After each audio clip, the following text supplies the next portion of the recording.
Greetings, friends, fans, and family. Your Crafty Diva Cat here with lesson number 5 in our Needleworks Basics series using tension devices. Now, if you're just getting started with needlework, whether you're doing embroidery or crewel or cross stitch, you may be overwhelmed by the number of tension devices out there for your fabric. There are scroll frames, and there are box frames, and there are old-fashioned wooden hoops and quilting hoops, and things with stands and things with attached lights. And you may think, like a lot of beginners, that you need to buy the most expensive item, one of those $200, $300 stands that stand on the floor and have a magnifying glass attached or whatever to get a good end product, but it's just not true.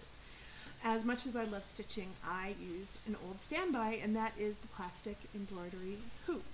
I find that having two of them, one in an 8-inch size and one in a 6-inch size, is plenty for pretty much any project I want to do.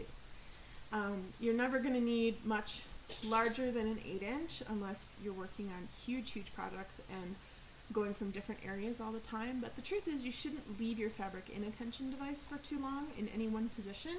So you'll need to take it out periodically and move it anyway, so what's the point in having a huge frame? The nice thing about plastic hoops instead of wooden hoops is that with a plastic hoop, the inside hoop has a nice little ridge along one side.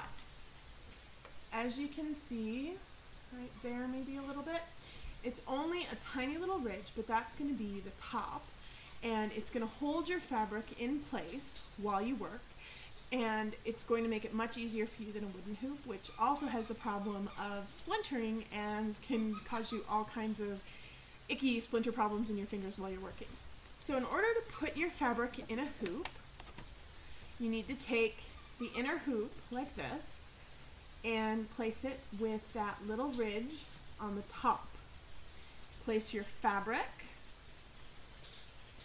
over the top, and then you're going to put your top piece on. Now, the important thing to remember when using a hoop is you don't want your thread to get caught on this little bolt here. So if you're right-handed, you want to arrange this spot in the lower left side of your work, and if you're left-handed, in the lower right side of your work. The reason for this is while you're working, this gives you a spot to hold onto your hoop, but it also keeps your hand and your thread away from the little bolt where it can get caught. So place it over the top and slide it down over your fabric. Now, if you were using just a plain wooden hoop at this point, you would leave it right like that. But what you're going to do is slide it down a little bit so that lip protrudes over the top. Then, when you tighten down the bolt, nice and tight, and you may need to give it a little squeeze to do so, and then you're going to pull your fabric on the sides. It's going to lock that hoop in place.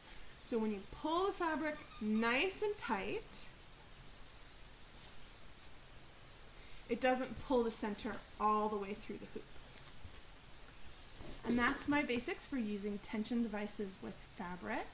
For more tips, tricks, and craft ideas using both needlework and other crafts, check out Crafty Diva Cat on Facebook and Twitter. As always, thank you for watching and happy crafting.